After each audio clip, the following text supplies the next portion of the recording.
Éric Loridan, qui est chirurgien digestif, n'est-ce pas, qui anime aussi la chaîne TVADP. Merci. De me présenter, je m'appelle Éric Loridan, je suis chirurgien digestif depuis 2002. J'étais à l'hôpital de Boulogne-sur-Mer dans le Pas-de-Calais. Tout se passait bien, tout se passait très très bien avec l'administration, avec les collègues, etc. Et puis, je ne sais pas si vous vous souvenez, après le Nous sommes en guerre du mois de mars, la folie du port du masque partout, y compris dans des endroits venteux comme on connaît nous sur la côte. Je vais vous raconter une petite anecdote. Dans une petite ville de la côte d'Opale, dans le nord, il y a une rue sur la digue, donc vraiment la mer à côté, et c'est très venteux, qui s'appelle Boulevard de la Liberté. Et juste en dessous, il était marqué « Port du masque obligatoire ». Et donc j'ai fait au mois de septembre 2020 une vidéo sur le port du masque. Je pensais au départ que ça allait rester un petit peu dans le cercle privé des copains et des amis. Et puis en fait, en 24 heures, 48 heures, elle a fait le tour de la planète. J'ai su qu'elle était vue au Québec. Et ça m'a valu mes premières emmerdes avec l'administration de l'hôpital. Donc convocation par le directeur et le président de CME. Une plainte, un blâme qui m'a été donné par mes collègues de l'hôpital. Je voudrais vous dire que j'ai été dénoncé aussi à l'ordre des médecins par un collègue de l'hôpital. Et donc je suis passé au conseil départemental à Béthune en juillet 2021 et au conseil régional en chambre disciplinaire en décembre 2022, où ils m'ont collé, alors qu'on était encore en pleine suspension, ils m'ont collé 3 mois d'interdiction d'exercer. Alors c'est rigolo d'interdire 90 jours un chirurgien qu'il était déjà interdit depuis 500 jours. Ceci étant, je vous informe, si vous ne savez pas, que j'ai fait appel avec maître Jean-Pierre Joseph. L'appel étant suspensif, je travaille.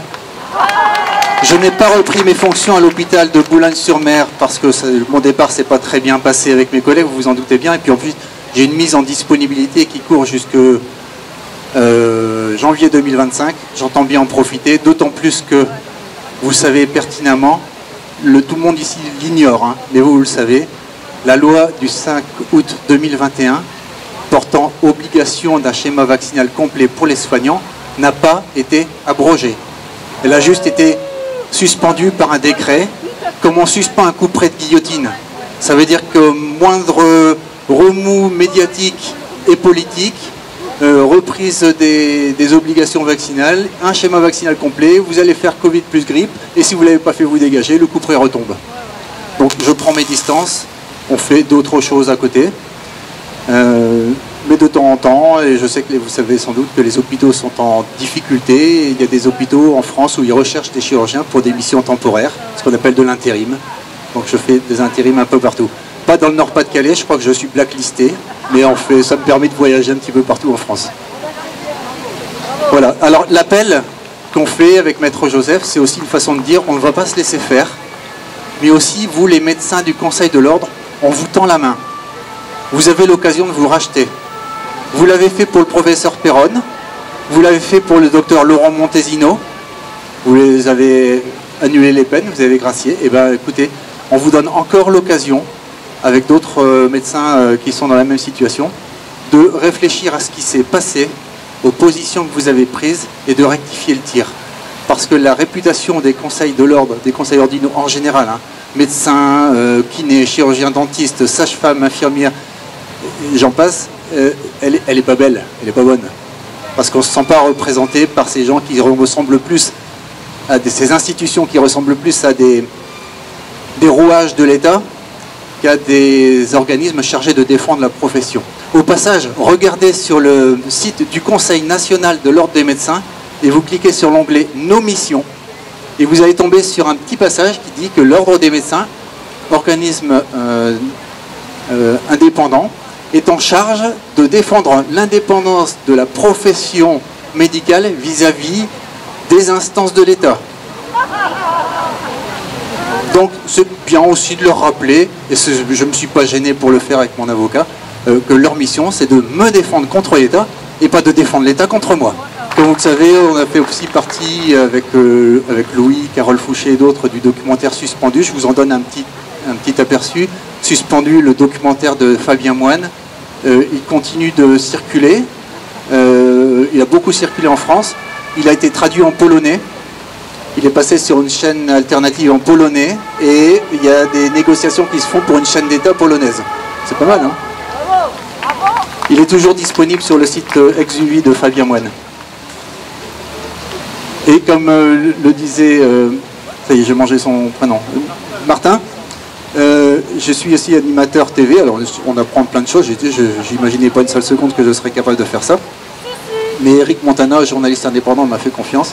Et vous pouvez me retrouver aussi tous les lundis soirs pour une émission de télé sur la chaîne TV ADP, Télévision Alliance du Peuple, où lundi prochain, en principe à 20h, vous pourrez retrouver Aminum Lille et j'espère Louis Fouché pour qu'on puisse faire un débrief de leur passage au Conseil de l'Ordre.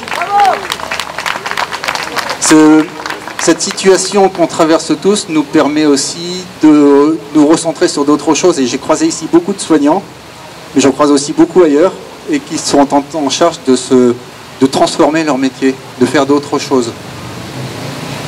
Les médecins, en règle générale, sont des spécialistes de la maladie.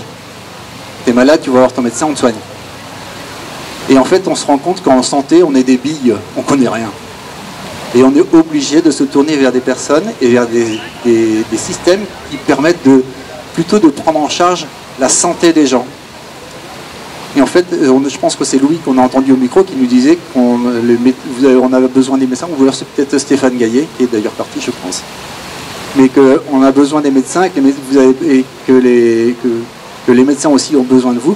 Moi, je dirais même plus, les médecins ont besoin des naturopathes, les naturopathes ont besoin des médecins, et on va bosser ensemble, et ça va être génial. Alors, un petit mot sur le port du masque, puisque moi, en vaccin ARN, j'y connais rien, donc je laisse parler Alexandra, et elle en parle très bien. Mais le masque, c'est mon chemin. Et je me suis rendu compte au fur et à mesure de mes études que j'ai pu faire tomber tous mes a priori sur le masque, qui sert à rien, y compris au bloc opératoire, en tout cas pour arrêter une infection.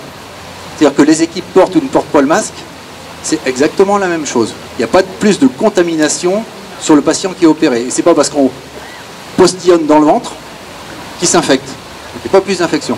La seule chose à laquelle sert le masque au bloc opératoire, c'est d'éviter que le porteur du masque soit contaminé par des projections de sang, des projections de salive, des projections d'humeur, etc. Les projections de sang, ça peut arriver, hein, dans une carrière de chirurgien, ça arrive des dizaines de fois où une petite giclée de sang, on se la prend sur le visage, on est content d'avoir eu un masque. Mais pour éviter la contamination du patient, c'est zéro. Donc imaginez bien que la mamie qui fait 80 ans, qui doit monter avec son cabas de course les rues de Boulogne-sur-Mer, je vous promets que ça monte, avec son masque en plus sous le nez, parce que sinon elle suffoque, c'est du pipeau. En fait, il faut vraiment qu'on se dise que le port du masque, pour chacun ici, vous qui avez des enfants, vous qui avez des aînés, c'est non. Et c'est non négociable. Et là-dessus, vous devez être ferme. Parce que si vous laissez le petit doigt dans l'engrenage du port du masque, le petit doigt va vous entraîner jusqu'au point d'injection. Je ne fais pas une quenelle, hein, d'accord? Ne vous y méprenez pas. Mais il faut déjà, à partir de là, à partir du masque, et c'est ce qu'on aurait déjà dû faire en 2020, c'est non. Non, vous ne passerez pas, non. Je voudrais, enfin en tout cas pour moi, je trouve, et je ne suis pas le seul, qui est inutile, et qui non seulement inutile, mais également nuisible en population générale. Ça n'est qu'un objet démonstratif de la soumission du peuple. Ça, c'est flagrant. Je voudrais en profiter aussi, ici il y a plusieurs soignants qui ont été suspendus, on en a entendu quelques-uns qui ont pris la parole.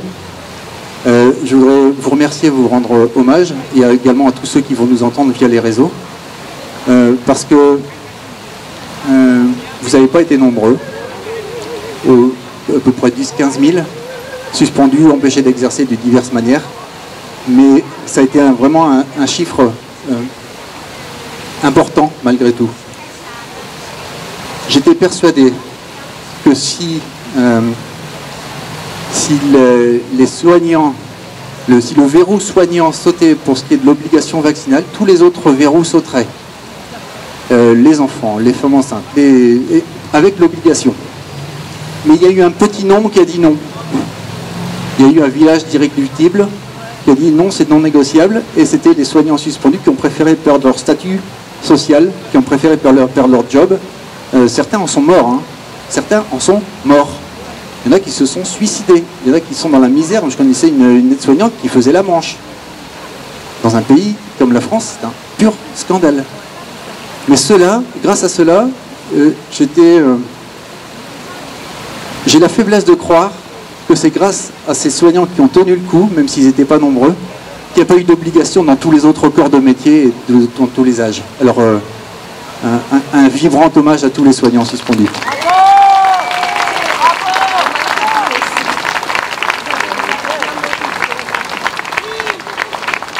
Merci. Voilà. J'ai pas, c'est gentil, mais j'ai pas fini.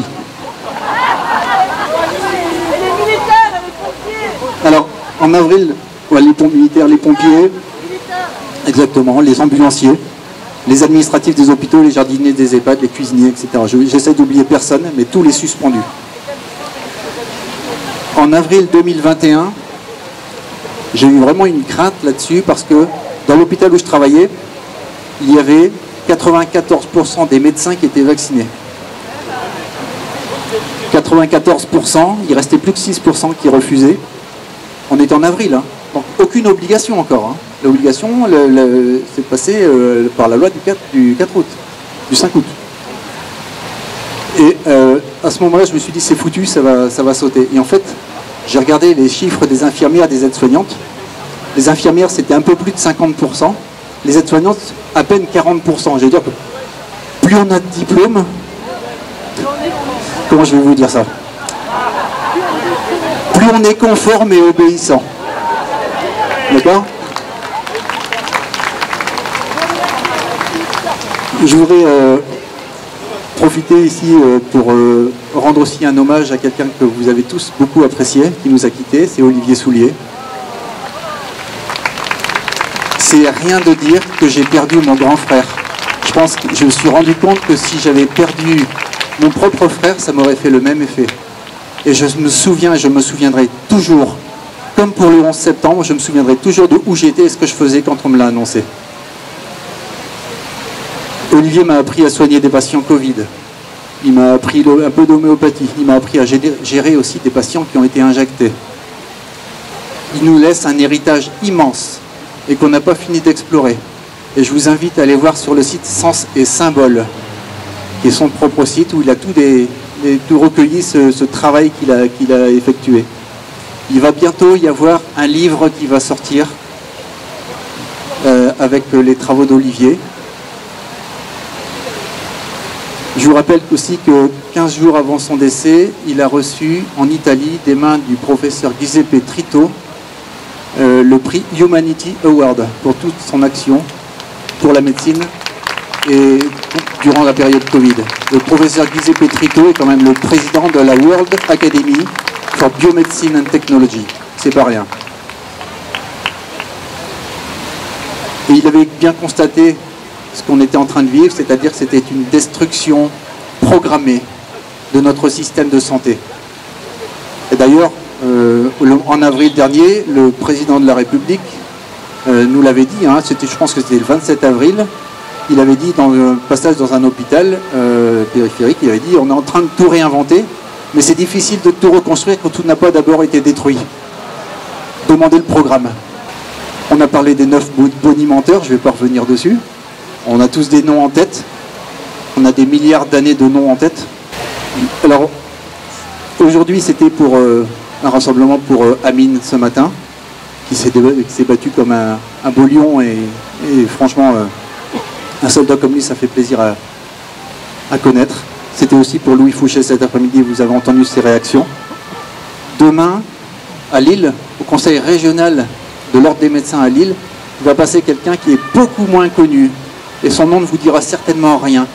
Elle s'appelle Andrea Vicol. Elle est médecin gériatre. Et Andrea a été convoquée au conseil disciplinaire parce qu'elle a prescrit de l'hydroxychloroquine avec une association, je cite l'intitulé du conseil départemental de là où elle est, avec un site complotiste, fermez les guillemets. Bref, elle soigne des gens, elle les soigne gratuitement, elle passe au conseil de l'ordre. Ça fait un peu histoire répétée avec beaucoup d'autres personnes. Maintenant, qu'est-ce qu'on va devoir faire? On va se trouver en situation de devoir gérer à la fois un système de santé qui s'écroule et des nouvelles pathologies. Louis nous a parlé tout à l'heure de la protéine spike, hein, des spikopathies qu'il va falloir gérer dans tous les sens, avec toutes ces complications cardiaques, neurologiques, et tous ces turbocancers qui démarrent. Et je peux vous dire, pour prendre les remplacements que je fais, des turbocancers, j'en vois. Hein. Mais les médecins qui sont sur place ne font pas le lien. Moi, je le fais. À tort ou à raison, j'en sais rien. Mais il y a quand même des choses assez surprenantes. Quand une personne, en 2 mois de temps, fait 2 cancers différents, en 1 an de temps, fait 3 cancers différents, et que vous avez ces choses-là à gérer en une seule nuit, c'est quand même un peu particulier. Alors maintenant, qu'est-ce qu'il va falloir faire pour toutes les personnes qui croient encore à la vaccination et qui veulent faire leur dose suivante? Je vous propose un petit exercice d'ironie, de tout ce que vous allez pouvoir dire, sortir comme étude, ça ne passera pas. Par contre, vous pouvez leur dire, ok, tu veux faire ta 4e dose? Très bien. Tu as pris rendez-vous? C'est quand? La semaine prochaine? Ok. Est-ce que tu veux pas que la veille, on passe chez le notaire, j'aimerais bien te vendre ta maison en viager, te racheter ta maison en viager? Vous me semez une petite graine. C'est juste de l'humour, ça va passer, et après il fait ce qu'il veut. D'accord? Voilà, je crois que j'ai terminé, dit tout ce que je voulais. Ah oui, donc vous avez entendu parler de la plainte au Conseil de l'ordre pour les 9 bonimenteurs, mais sachez que le CSAPE, un collectif d'avocats, fait également des démarches, mais elle, pas au Conseil de l'ordre, en pénal, et ça va même remonter au tribunal pénal international de la Haye pour crimes contre l'humanité.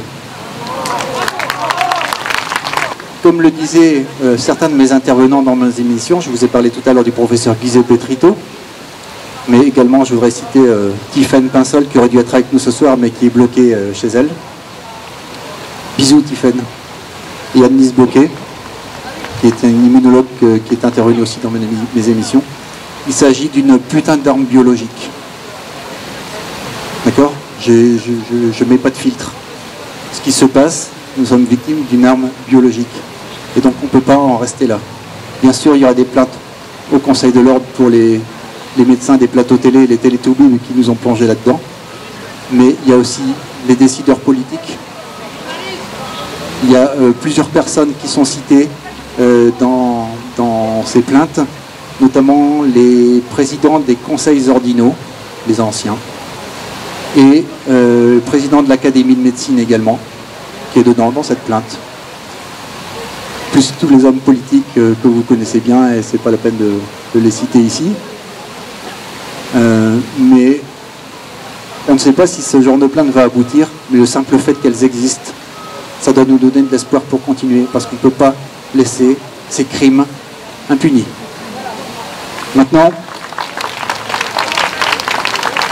Alexandra nous le disait, je vous le redis, restons unis, restons en lien, échangeons ensemble nos compétences. Il faut beaucoup de solidarité ensemble.